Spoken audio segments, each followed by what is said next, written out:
Welcome to a walkthrough journey of CCWH. I am Reverend Mary Huber, a current pastor of the Community Chapel of Holistic Healing and president of the Community Center for Holistic Healing.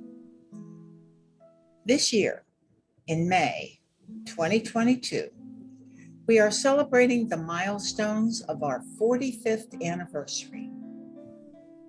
Our story will be viewed not only through my eyes, but with the input of various people who were or are part of the fellowship we enjoy. Here is a look back. CCWH, as we are most commonly known, was founded in 1977 by Reverend Michelle Luson, a mystic and channel for the multidimensional spiritual consciousness. Michelle and her identical twin sister, Dottie, were born to a Philadelphia mainline physician and an Austrian princess. Her royal ancestry has been verified and acknowledged by a European Royal Society who keeps track of the formal lineage of all royals. Michelle's mystical experiences began as a child when she was attending a Catholic boarding school. Her apparitions both alarmed and angered the nuns, and she was often punished for reporting such events because they didn't believe her. However, she and her sister did manage to lead a normal childhood, and when attending a public high school, were popular twin cheerleaders for their football team. Michelle's active channeling really began after her children were in grade school. She lived most of her life in Virginia Beach, but when her apparition of Swami Sivananda appeared, she moved north to Reston because he had requested her to begin this organization and place it in the Washington, D.C. area. The formal incorporation of the American Metaphysical Society, which is our original name, was accomplished on May 19th, 1977.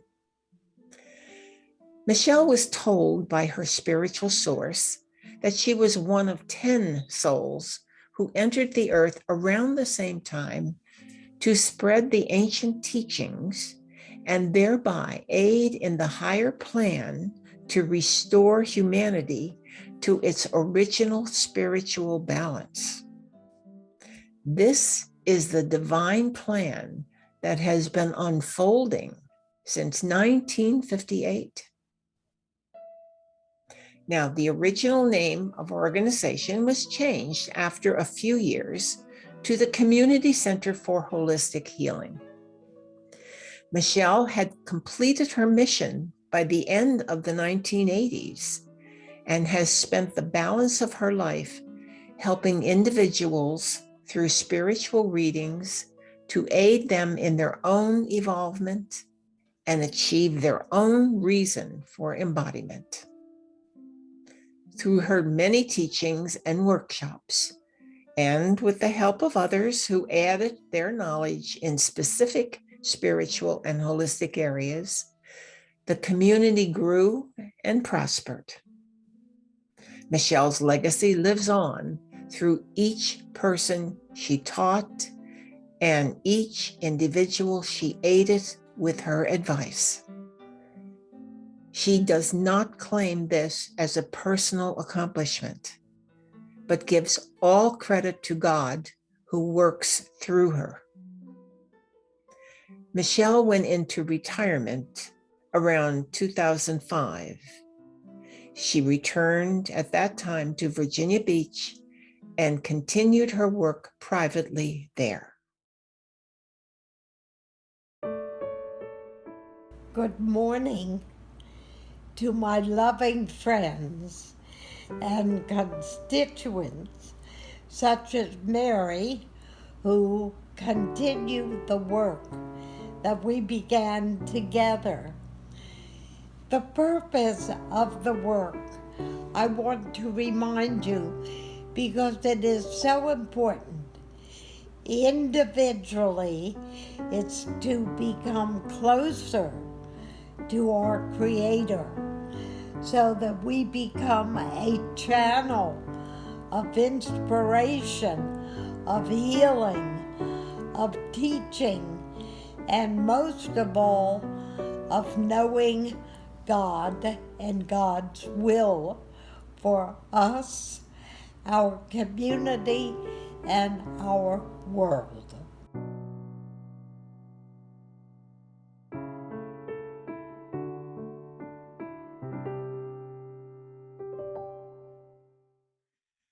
I am delighted to carry you along on this journey, seeing our growth through the amazing and unique trips we have taken. We are beginning in the Yucatan. Our purpose to go to the Yucatan was to fulfill an appointment made 12,000 years ago for this exact time in 1981, in November, during the time of the ancient harvest. 6 of the original souls coming from the ancient worlds of both Atlantis and Lemuria, who had settled and seeded the future civilizations of the Americas, were to reunite. 5 of these were remnants of Atlantis, and 1 was from Lemuria. These were the original bridge builders from the very ancient worlds. Along with them were 7 others who had significant embodiments later in the ancient Mayan civilization from the 6,000-year period. Altogether, they would open spiritual pods placed there during their own ancient travels, which would be meaningful in the upcoming new world of the future. These 13 were members of our organization, CCWH. The remaining 13 members who also went on this trip were there for energetic support. By higher design, we were sent to the Yucatan for this adventure and for the fulfillment of the destiny of these 13. One of the sites we visited was Chichen Itza. I was quietly walking by myself past a structure known as the ossuary in Chichen Itza. I just had a sense of deep quiet and peace.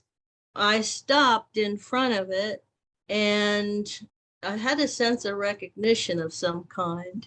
And my left arm raised up in a kind of a salutation, and this little prayer came to me. May love and light be with you. May you be free and blessed. May love and light be with you, and may you be at rest. The primary structure we were to reach was the Temple of the Sun. So here we are, our group approaching to do that big ascent. We all climbed up those steps. We observatory too, and we sat on that rooftop and saw some UFOs. Yes, the topic of UFOs, especially at this site of the observatory, has long been documented in their history. The Shell source told us that in those ancient days, the Space Brothers were ever close in the event that these people would lose their root in the physical. Well, you were, Gloria, you were one of the 6 the first Mayan Atlantean pioneers. Well, I suppose There's so much I've been a part of. The trip was so much more important and actually profound than anything we saw or did in the physical. We did meet our spiritual objectives to go to the Temple of the Sun and to visit the observatory, and in doing so, assured that the 13 individuals did indeed open the ancient pods of light energy created there 6,000 years ago by the priest, which are now benefiting our own present time of transition into a new era of human consciousness and understanding. And one final accomplishment was that it created a group of 26 people who were tourists into a spiritual community. This is our sacred journey to Egypt. This was done in 1988. As with our trip to the Yucatan, this trip was delayed to be taken in a particular spiritual time frame. The request for this journey came through Michelle Luson's channel, which was a source named NIMO, pronounced Nemo. It is a cone of energy emanating from the sun behind the great central sun. It was explained first, the meaning and purpose of the Nemo cone. The name Nemo is but a symbol of identification of an ancient intelligence that was very important at a strategic point in time in human evolution. The letters comprising NIMO, N-I-M-O, is an acronym for New Intelligence in Medical Consciousness. The spirit leading this collective energy was always Dr. James La Follette. We received this information from the collective source about our journey. We are, and were then, former Egyptian initiates going back in time to the place of one of our most important previous lifetimes. Because of this source being comprised of many Atlantean souls, and even before that, souls from former root races, the building of 3 major ancient societies had been accomplished. These civilizations were Tibet, Egypt, and the South American Indians that inhabited Machu Picchu in its beginning stages. The purpose for these societies was to bring back clearly, with discernment and spiritual past knowledge, of the evolution of the human spirit made up of many souls, so that humanity could begin again there in those important places, uninhibited from the negativity that had created the destruction in ancient Atlantis. For this reason, you can see that the Nemo cone can be considered a source of higher intelligence that is dedicated first to the spiritual evolvement of all souls in the earth plane and to the transformational process, both individual and collective, for the healing and growth of all life forms on the planet itself. The higher reason for the trip was not to aggrandize any singular soul going, but rather to let each know that they represent one cell in the collective body of approximately 12,000 cells. Thus, they are important in the higher scheme of the evolving process. No individual on our journey was needing to decide what the ancient Egyptian root will give to the future of humankind, but they can believe and know that it was the first root put down in the physical by the remnants of ancient Atlantis. In other words, this is the initial group leaving Atlantis years prior to its self-destruction. And we were told that it therefore needed to be honored as a sacred place, a special time, and meaningful experience. In the collective consciousness, when you think of the lightening of humanity's density, certain ancient roots can claim more importance in their spiritual effect on earth than do others. Ancient Egypt, as a spiritual root, has the most physical effect on the planet, while ancient Tibet has the most spiritual effect on the planet and all of us.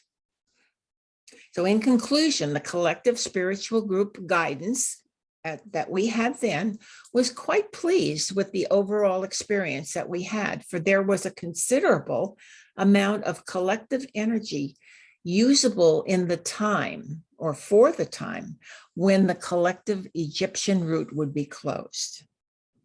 Now, I had a conversation with Michelle prior to going that one big reason we were on this trip was to close the spiritual route grounded there in Egypt for those many thousands of years. This energy vortex was being moved to another part of the world by higher design.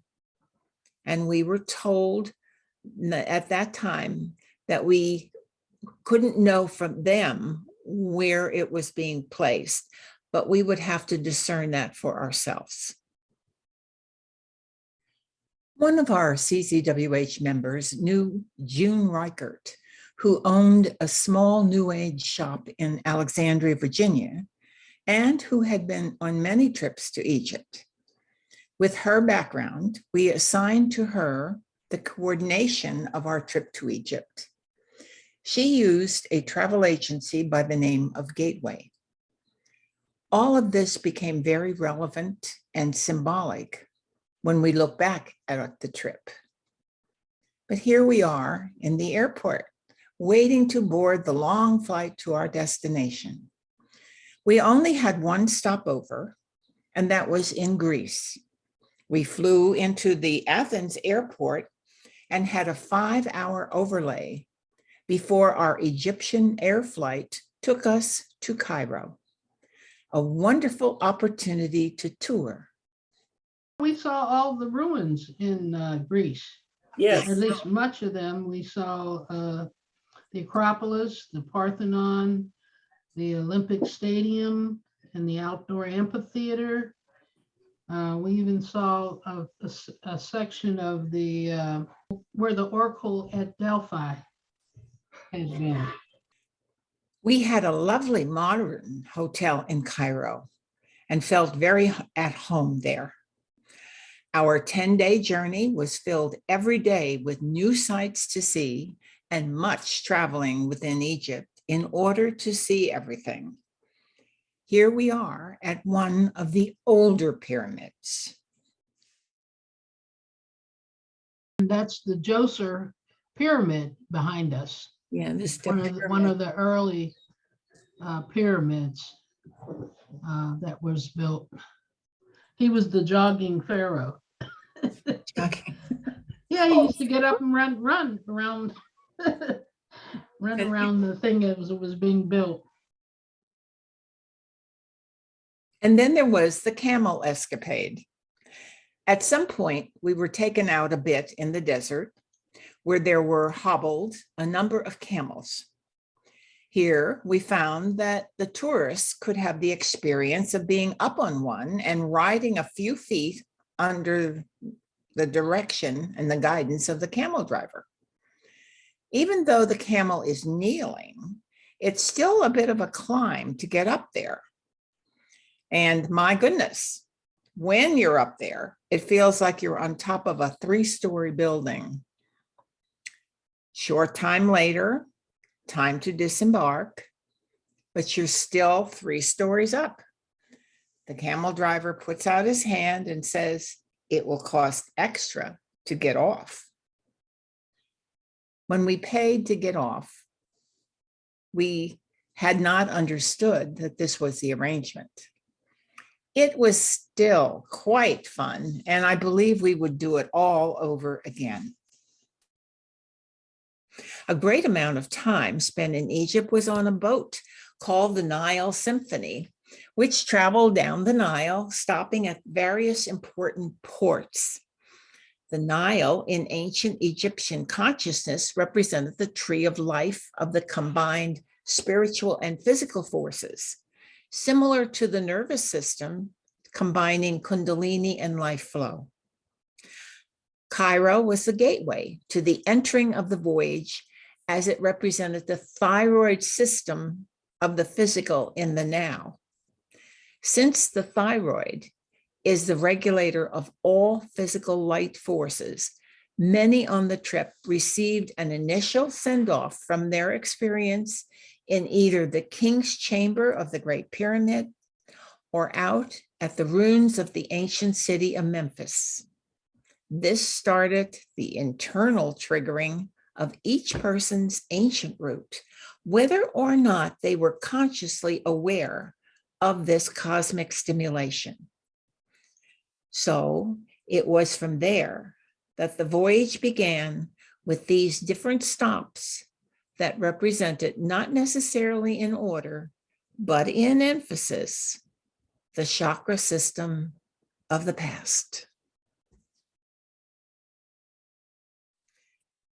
In 1989, the 25 members of the Community Center for Holistic Healing made a trip to Peru. We called it a pilgrimage. And this is an excerpt from channeling done by Reverend Michelle. This was to give us some sense of the past and our connection to it today and why we were going on the trip. And the source said, there were 3 ancient cultures over the past 6,000 years that melded into the present day Peruvian nation. These ancient societies blended Africans, Indians, and Asians into one people with a variety of beliefs and artistic expressions. Hence, the runes that you see today show only trace memories of the melding process, which then identify themselves as the lost nations of the Incas. This seems to have existed only for a 1,500-year period, but in truth, this existed for approximately 5,000 years, starting in 3,500 BC and ending about 400 years ago with the Spanish conquest. The first route was established by the remnants of Atlantis, who survived the floods and the earthquakes by becoming mountain dwellers. As the land settled and the floods receded, communication between tribes became well-defined through the breaking of language barriers and the building of roads. This evolution occurred by souls from Sirius coming into physical embodiment in that culture. These souls lay the foundation stones for language and science and became the way-showers in astronomy, astrology, engineering, building, communication, or networking. This first period of redevelopment lasted less than 1,000 years because the souls that set it into motion were not truly familiar with the primal needs of the remnant peoples from ancient Atlantis. Therefore, they were not wise in diplomacy and supplying basic needs, and were insensitive to cultural and art expressions. So aggressive acts rather than earth changes broke up the continuity of that existing society and sent many of the remnant peoples into isolated communities, setting back progress for centuries. The second stage of Peruvian development is a stage that still mystifies archaeologists and explorers of today, for it shows that there are different roots in the present Peruvian consciousness, which reflects the philosophy and culture of other parts of the globe. This stage was also stimulated to grow by space souls incarnating. This period started around the beginning of the age of Aries, similar in time to the period of the great building of ancient Egypt, and similar to a great building period in China. Transportation by sea and land came into existence through the help of the souls from Pleiades, both in embodiment and out of embodiment. Some even came in their spacecrafts to bring together in the Andes Mountains the ancient roots that combined both the Lemurian and Atlantean root races. This is the time of the designing of many cities, including what is now Machu Picchu and Cusco. Diplomacy flourished with trade and commerce and initiation schools, which included astronomy, astrology, medicine, language, and all forms of art depiction were present. Spiritual teachers traveled by land thousands of miles to contribute their philosophic viewpoints and their knowledge of ancient wisdom. In that way, the society was only known as the pre-Inca period was formed. How universal spirit manifested itself was similar to the spiritual essence incorporated into the ancient belief systems of the northern prehistoric American Indians, namely the Anasazi and the Mayans. The Mongolians and Aztecs were not developed in spiritual understanding to receive this space consciousness. This period is now known in history as the Chan Chan period, which started in 2500 BC. The third stage is that which will be explored by the group going on this trip as the period of the Incas, with their spiritual head and their society reaching throughout most of what is now Peru and Chile, from the coast to the mountains, and then in the rainforest valleys. The Incas were a complex race, but they were a blend of many remnants of North and South American races and cultures. By that time, by blood and by their survival instincts. Thus, they had a strange mix of spirituality and primal human experience in their social order, meaning personification of deity as being part universal and part belonging to the earth, and the law of hierarchy existing as the law of the land. Kings, queens, priests, merchants, and ambassadors were considered upper caste. Farmers, producers of necessities such as fishermen, and all craftspersons were serfs. The only people that could blend the different levels of the caste system were astrologer, physicians, and army personnel. That was because These people could come from any caste depending on their talent. However, this showed an imbalance in the society, for it subdued the human spirit of many of its innate skills, such as the written language and art depiction, and caused power and passion to be sought after as symbols of personal freedom. This created an aggression and dominance by a few.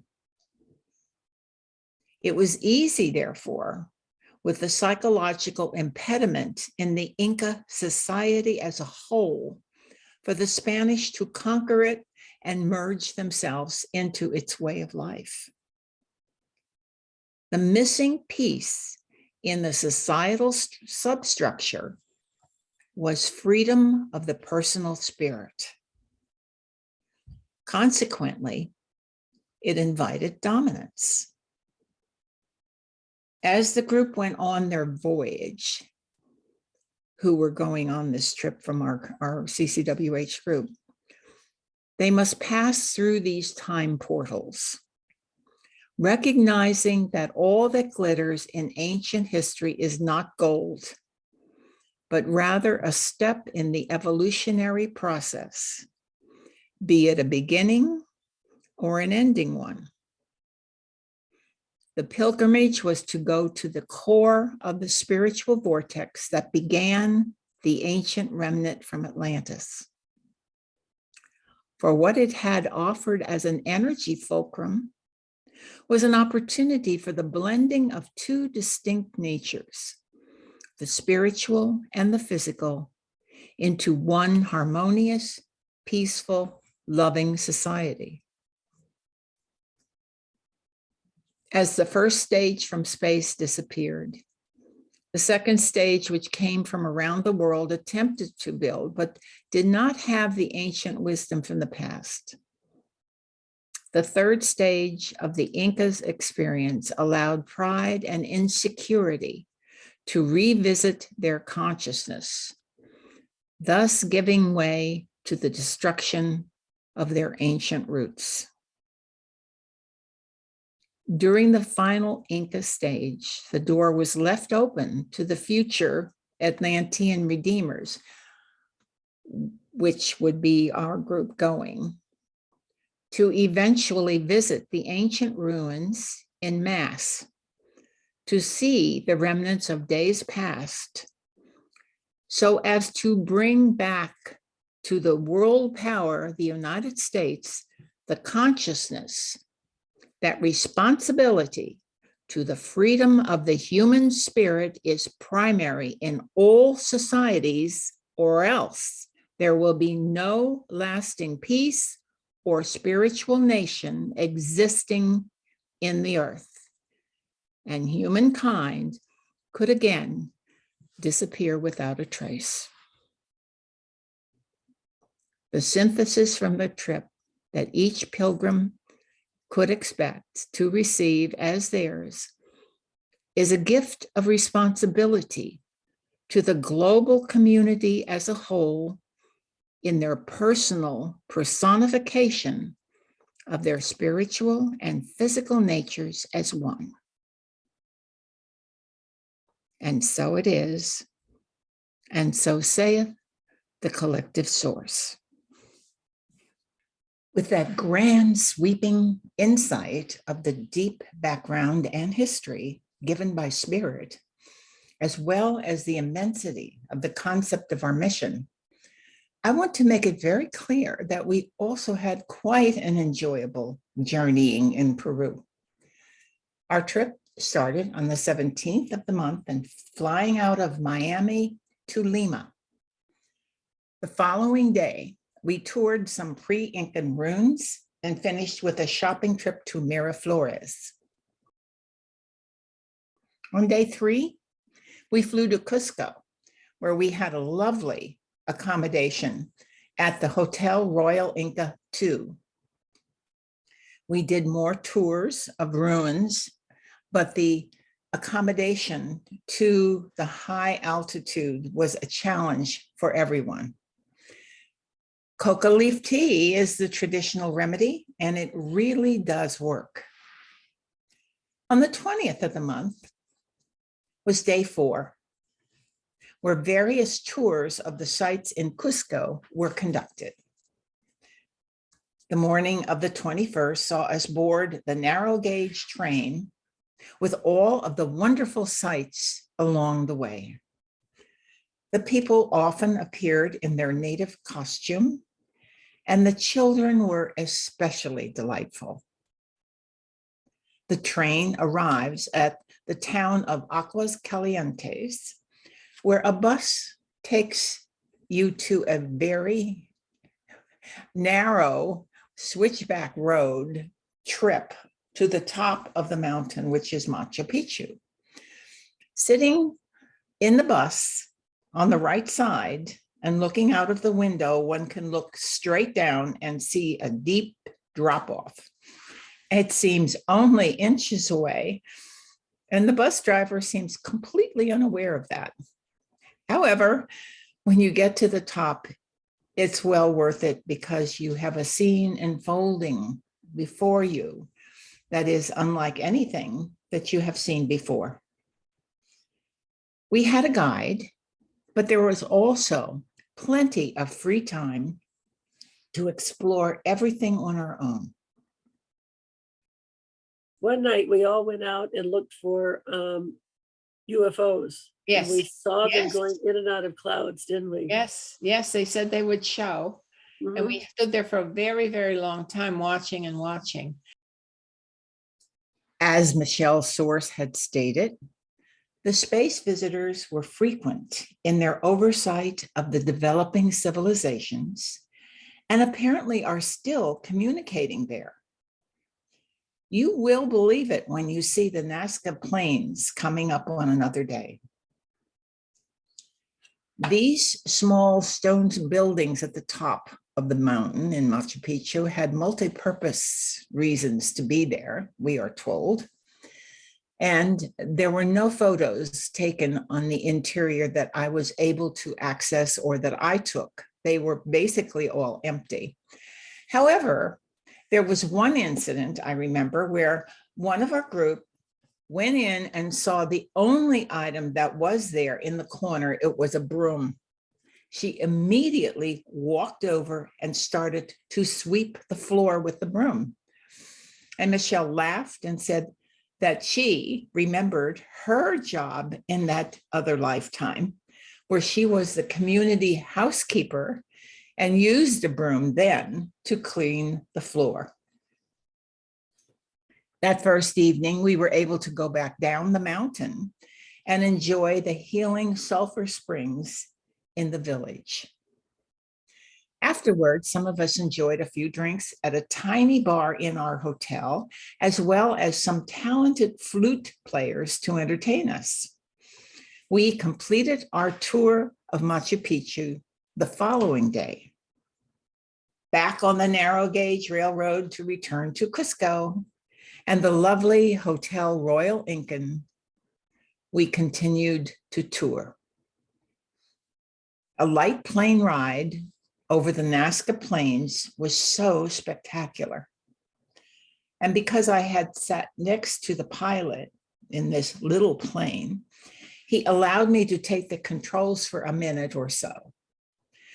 We were able to see all of the figures that they advertised, but my camera wasn't good enough to pick them up. But they are very prominent when you look down at them. And then a boat tour to Balestres Island, where we saw sea lions, a few penguins, and many seabirds. We returned to our hotel in Lima, where there was a dinner and a folklore show to finish the trip. The highlight was that both Dottie and Michelle were on this trip together. I was just overwhelmed with the beauty of the country and the beauty of the people. I mean, every trip we took was memorable in many different ways. And I think, it was my first entree into taking spiritual journeys, going on spiritual journeys in different countries, and having a intuitive channel with us to pinpoint and expand. And I think that made a world of difference. And I will say amen to that. Our fourth spiritual mission in 1997 took us to Costa Rica. We were told that it was the most ecologically balanced land in the world. And because of our understanding of the dynamic relationship between the human and the earth and the need for balance there, we were particularly interested in this trip. I found a reference to something that has not been promoted by any spiritual group to this point in time that I am aware of. But Michelle Soar said that it took many millions of years in the preparation of the earth to receive the human race. Our interdependence with this physical planet is not often really appreciated by most of humanity. Many people who have awakened to their spiritual nature have become aware that the planet Earth itself is a consciousness with a great spiritual being known as Gaia, who embodies the Earth. The progression of the Earth to its own divine destiny is intimately tied to our own. We depend on the nature kingdom, which supports our physical bodies, and in turn, the nature kingdom depends on humans to cultivate and care for the planet in a respectful and nourishing manner. We are so connected that the nature spirits will offset or absorb the dangerous emotional energies that humans cast off, and which could be destructive not only to the earth, but also to the people. The direct relationship of the human emotion to the climate is only spoken of in closed spiritual circles mainly. However, this is a fact and it is true. This is reflected in the reason why we were going to Costa Rica. The increase in anger and other destructive emotions was at such a level that it exceeded the earth spirit's ability to absorb it any longer. Deep under the crust of the earth, at the site of Costa Rica, an apex of movement in the epicenter, which affects earthquake activity, was very active at that time in the late 90s. This apex exists in a more active state than that it should have been. So we went there to calm the magma and prevent a premature triggering of earthquakes affecting both northern and southern atmospheres or hemispheres. These will come to pass in time, however. But before that can happen, humanity has to have the emergence of its spiritual life form first. 3 people on the trip were told that they had been embodied during some very significant earth changes in the past. One saw a severe earthquake in Egypt, which destroyed the temple of the Body Beautiful in Thebes. One had been a Sibyl in ancient Greece and witnessed the final ending of her temple to Athena through earthquakes, which were followed by walls of water. Another was told she had lived several lives, witnessing cataclysmic earth changes as well. All of us were given a short summary of our past and its relationship to the current mission at hand. We were told to both hold the vision of the mission, but also to enjoy the experience. Well, the trip was indeed wonderful. We flew into San Jose, which is a central entry point for every tourist, and spent 2 nights there. The Hotel Almond Park Plaza was beautiful and what you would expect from a first-class hotel. We did a tour around the Capitol and the gardens that surround that area as well. Then the boat tour that we took to Taruga Island was lovely, and the people equally as so. We really enjoyed that. And you can see that our group was very healthy and happy as we're showing these pictures here, even though you see Michelle in a picture or two along the way with a medical boot on her 1 foot due to surgery she had to have for resetting bones in her foot after a fall on a concrete step. Of course, the jungle was the real adventure for most of us. The Monteverde cloud forest was very exciting. We were instructed to look for the exotic birds there, and especially a rare blue one. Throughout our tours of various parts of the jungle areas, we finally did spot one. And they are supposed to be very rare and considered to be sacred. The visit to a butterfly farm was very interesting, and the man who ran it was so excited to share his knowledge with us. We were in an enclosure with hundreds of various kinds of butterflies all around us.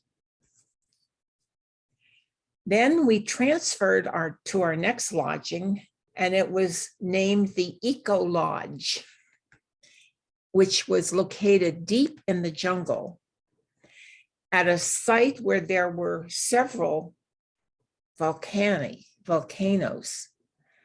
This was the place picked by Spirit to do our ceremony. A perfect clearing with a tremendous solitary rock was chosen. Now, in this elevation and in the rainforest, there was always fog, but the morning we decided to do our ceremony, there was a terrific rainstorm with very high winds. We went down anyway to the site we had selected in our rain ponchos. And it was interesting that we each had a different color, and it almost looked like we planned it that way.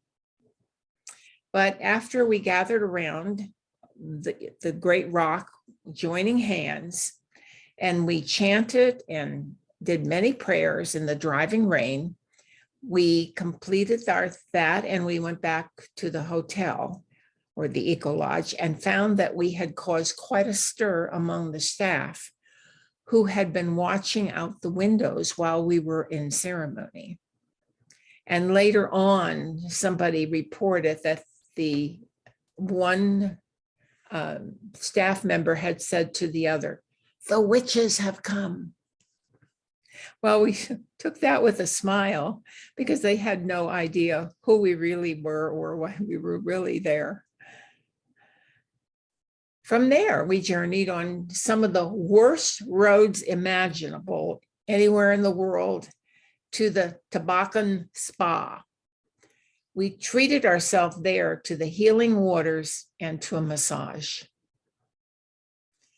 Our visit then to Sarchi was a wonderful place to purchase souvenirs and enjoy the sights.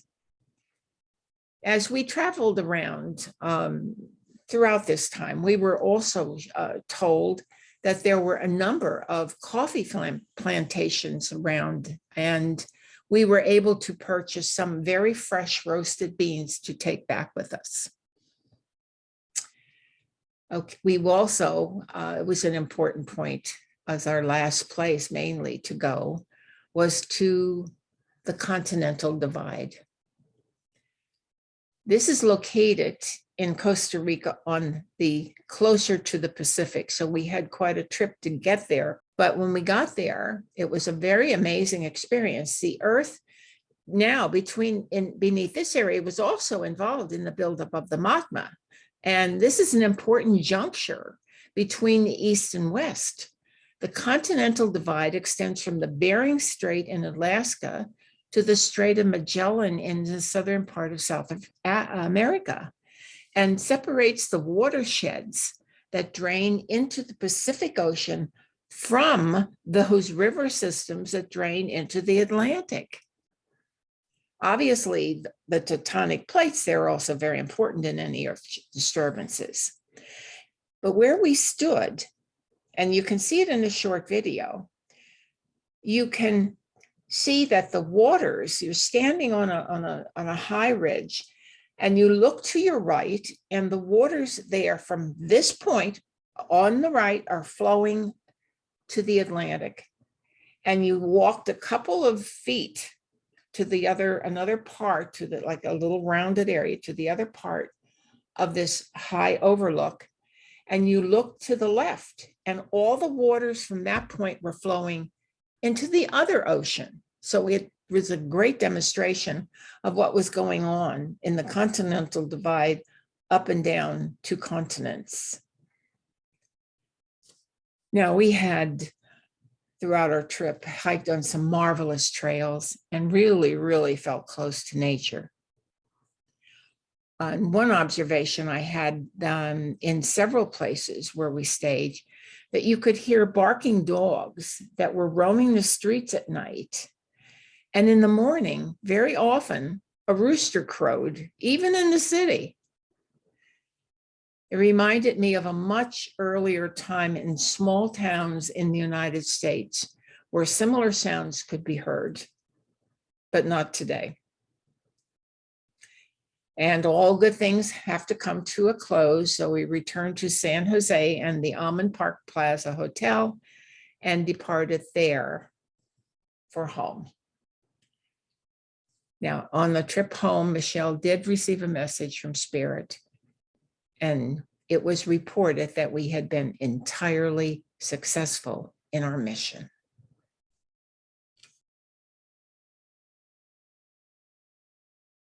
Our final trip in 2003 was to Sedona. It was generated to satisfy the need of the group to get together again on an adventure. We decided to stay in the continental United States, and the one place everyone agreed upon was Sedona.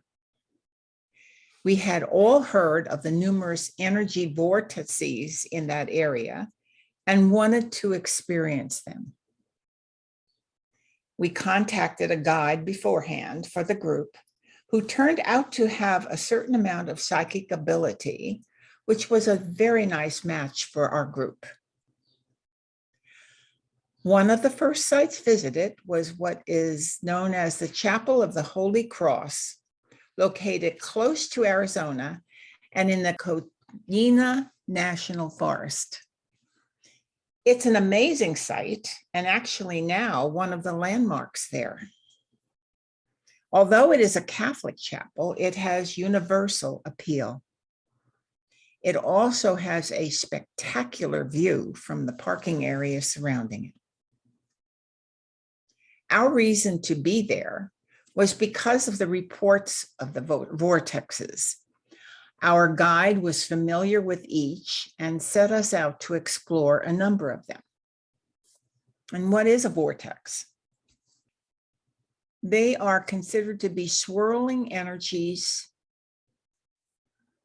that are conducive to healing, meditation, and self-exploration. These are places where the earth seems especially alive with energy. The vortex and unusual rock formation also have mostly a Native American story connected to it.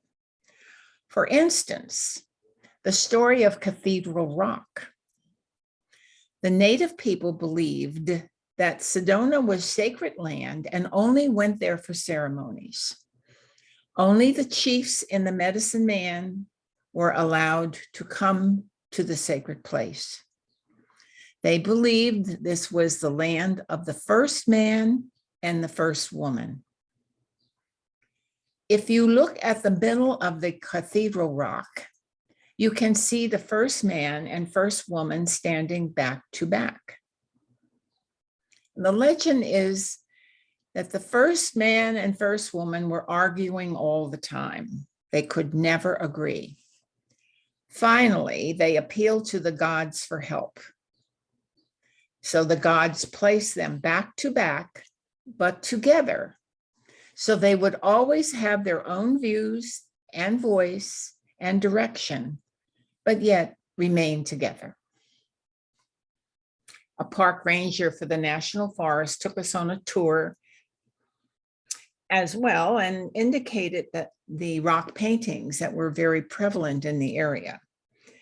And again, as with Peru, my camera didn't capture a lot of really good pictures of them. So I put a postcards view of the pictures on the rocks for you to see.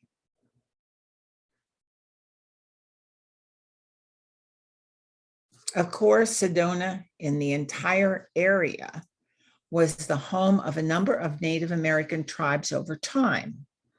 Because of the lack of a written history, little is known about the earliest peoples of the region.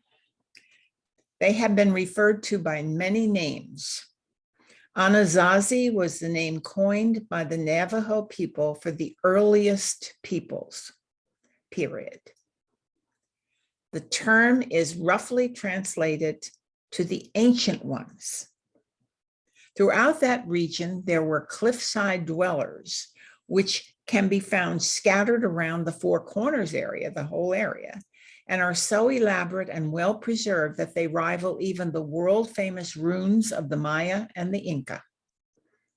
After thriving for some 1,000 years, the Anasazi mysteriously disappeared, leaving a few clues of their civilization. And here is one of the rooms that we were able to enter. We did a lot of hiking and touring of the natural environment and enjoyed many restful places along the way. Following our tour there, we went to the Grand Canyon. I don't have a lot of pictures from there, but the famous hotel I thought I would first show you, the original one, and then what we saw when we had our lunch there. This is Grand Canyon's premier lodge known as El Tovar. It opened in 1905 and is a cross between a Swiss chalet inn and a Norwegian villa. It was considered at the time to be the most elegant hotel west of the Mississippi. Today, El Tovar retains its charm and is still one of the most popular lodges. Our view of the Grand Canyon from there was very spectacular, and we really enjoyed the entire experience. From there, we traveled by bus distance north past Flagstaff to a native reservation, which at the time was having a festival celebration. We were also lucky to see some of the ceremonial dances and enjoyed the native crafts that were displayed there, and were certainly able to purchase some of them. We were hosted for the afternoon by a lovely native woman at her home and thoroughly enjoyed that interaction. One of our travelers was lucky to win an elegant Kachina doll, very authentic. We ended our tour back at Sedona and celebrated our last night at a really lovely restaurant known as Joey. There were pictures covering the walls of all the famous people with the name Joe. Our final trip was nostalgically lovely because it reminded everyone of the camaraderie and the connection that our group has with one another. For that reason, it served a great spiritual purpose for going. It allowed us to meditate along the way as a group and have as much fun as any group can possibly experience anywhere in the world.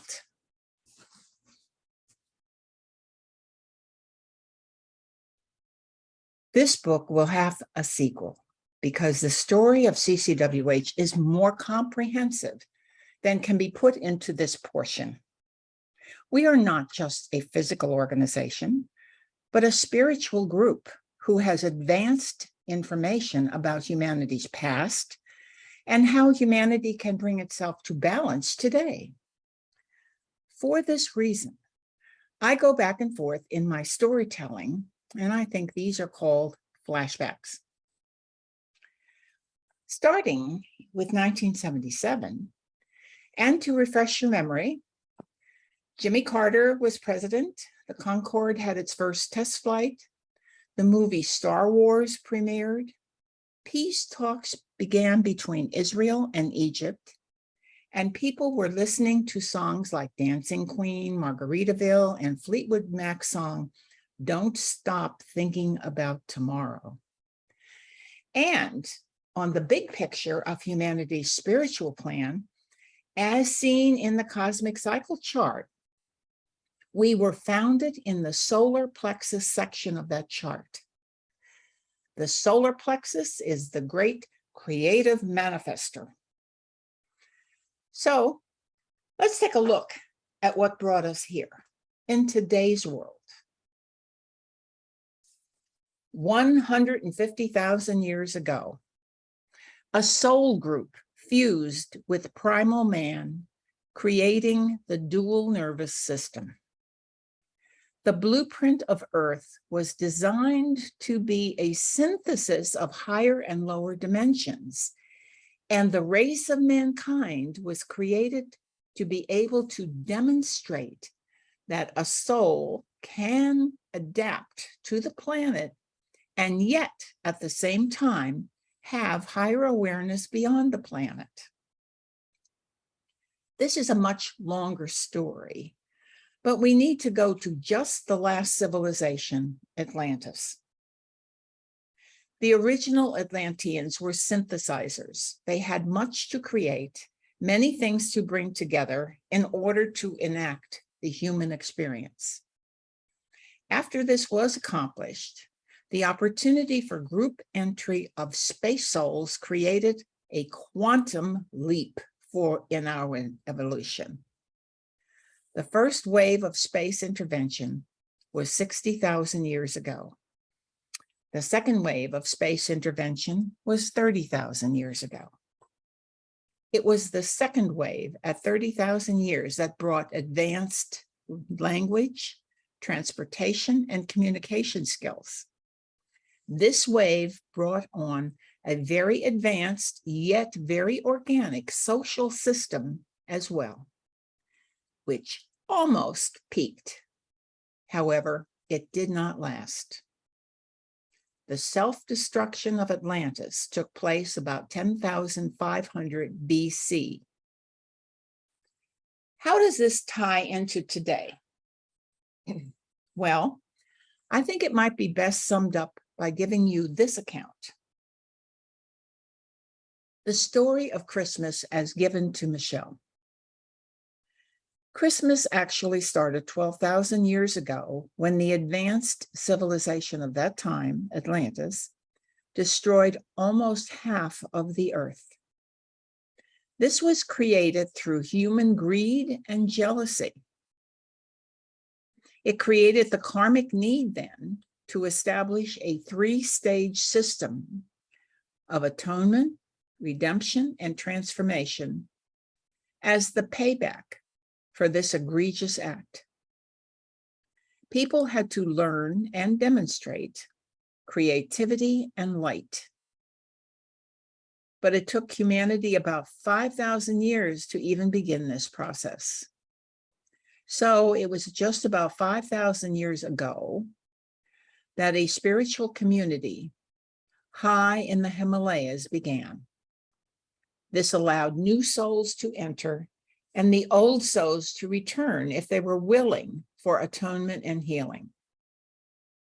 This place was known as the Temple of the Red Dragon, which had as its symbol a dragon to represent the spiritual power that is available to turn over past destruction. This Tibetan community had 3 libraries. It had a hospital, and it had a pharmacy using natural healing elements, and lasted a little short of 1,000 years. Toward the end of that era, astronomy and astrology had been developed as a combined science in the East. Using this technology, a group of pre-scientists saw that the second stage of the recovery plan was about to begin. This was the redemption. Now, just several hundred years prior to the birth of the Redeemer, a highly spiritual and dedicated community was formed in the hills of Judea. They were known as the Essenes. They were spiritually prepared to be the group through whom he was able to be born. So, at the right timing, 4 wise men from the East set on the journey to witness what they saw as the birth of the Messiah. 1 went to Herod's palace to deflect attention from their mission, and the other 3 presented their gifts. Incense to represent that he was of the highest spiritual level. Gold to secure his upbringing, and myrrh, the universal salve of healing which had been discovered in the Tibetan community. This was to signify that he would be honored as a great healer. O come, all ye faithful, is the sound of the season. Christ is born. Redemption has happened. And now is the time for personal transformation, which is the message for every child of light. This is the 3rd and final stage. Find it for yourself, because this will bring peace to the world, prevent destruction, and energize goodwill to all mankind. Well, going on with this community story, it was in 1970 that Dr. James La Follette, Michelle's spirit guide, first came through her channel. And it was for my son, who had several physical problems that were unresolved, and he was 3 years old. Dr. La Follette's advice for natural remedies was reminiscent of Edgar Cayce's in his day. By using these natural remedies, as well as the recommended visits to a chiropractor, my son's problems completely resolved within the next 6 months. Michelle was living in Hagerstown, Maryland at that time, and fortunately for me, on that same visit, I met Michelle's identical twin, Dottie Mella. The year following this reading, Michelle moved back to Virginia Beach, and my ongoing connection was with Dottie, who lived locally in Gaithersburg. But I did manage to travel to see Michelle in Virginia Beach. Dottie married and moved to Albuquerque a couple of years later. I moved there for 2 years to study with her. I am aware that Michelle visited Dottie's home frequently to collaborate. Dottie and Michelle's first book in 1975 is entitled The Beginning or the End, Where Are We Going? And was followed by their second book in 1980, The Future's Blueprint. It was following a vision of Swami Sivananda that Michelle moved to the Washington, D.C. area as he had asked and began the organization. It was founded as AMS, the American Metaphysical Society, in 1977. We are placed here to be a light to the nation's capital for the reason that the final stage of the redemptive process for the world body requires much more light energy to be present in this area. In 1982, the name changed to Community Center for Holistic Living. and we held a conference on holism. Dr. Elmer Cranston was one of the panel participants who later founded the American Holistic Medical Association. Early in the organization, Michelle channeled a series of pamphlets called Maps for Health, which contained the outline for most of her teachings, including spiritual psychology, the awakening process, and many others. Many wonderful people gathered around Michelle and attended her many classes on these spiritual topics. How spirit and body interact to create our human experience. Michelle went on to channel and write her creative wellness book in 1987, and Dottie had her own book on color in 1988. But she had created the Sika test long before, in 1972. Michelle and Dottie collaborated on everything. Dottie's knowledge of minerals and gemstones, and by the way, her book is called Stone Power, and her input to the creative wellness book stimulated Michelle to create semi-precious gemstone jewelry all of her life after that. Michelle spent her time teaching spiritual topics, promoting her creative wellness book, and counseling through her gift of channeling. She has done probably 45,000 readings in her lifetime. Meetings were first held in Michelle's home for a number of years before we went on to secure an office space in Herndon. We have had several locations for our chapel services. We were at the Baptist Church in Reston for a number of years, where we were fortunate to find our minister of music, Bob Reed. We eventually went from there to a space in the Reston Community Center after spending a few years at Friends Meeting House in Herndon. We gathered frequently for community get-togethers at all of our locations. In addition to our big trips, we did enjoy traveling locally as a group for other experiences. Perelandra, near Warrenton, is modeled on Finhorn in Scotland, very attuned to cooperation with nature spirits. We also went on lovely retreat to Yogaville and a few other places.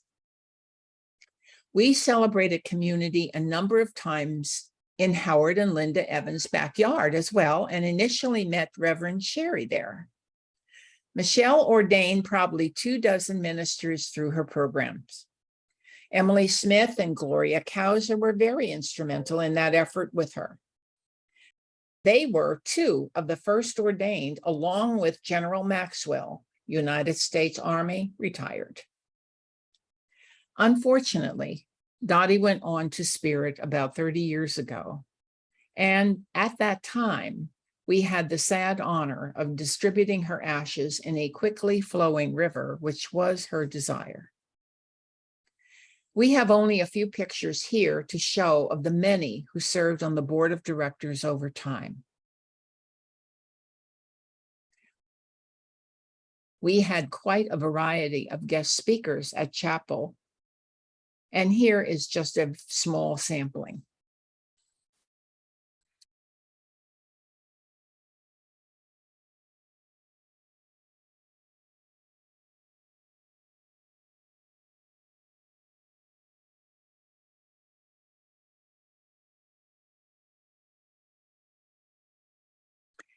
In the past dozen years, CCWH have met at the Reston Community Center up to the COVID area and had a number of memorable celebrations there too.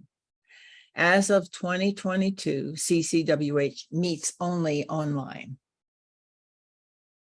We celebrated our 40th anniversary of the founding of CCWH in 2017. And Michelle came from her Virginia Beach retirement to celebrate with us. Sadly, Wilma Donald, the minister who brought Reiki training to us and who was such an extraordinary healer, passed suddenly into spirit just 2 years after that in 2019. We are fortunate to have active members today, like Brenda McGrath, living in San Diego, who has been conducting weekly prayers for peace for the past 4 years. Our Saturday morning program to develop intuition celebrates its 2-year mark now, led by Pastor Mary Huber. More recently, Kelly Baker Wilk, residing in Atlanta, Georgia, a graduate of the 2009 class, has been conducting a weekly distance healing program every Tuesday evening. Our focus on higher-lower balance is more important than ever at this critical juncture in human evolution. Keeping oneself in alignment with the God center of one's being and staying focused on uplifting, positive, creative constructions in mind and emotions are the energies which will allow humanity to make a giant leap forward in spiritual evolution. We are a very active and progressive group of spiritual people who have more to do and more to tell. Please look for our sequel to this memory book. And so it is.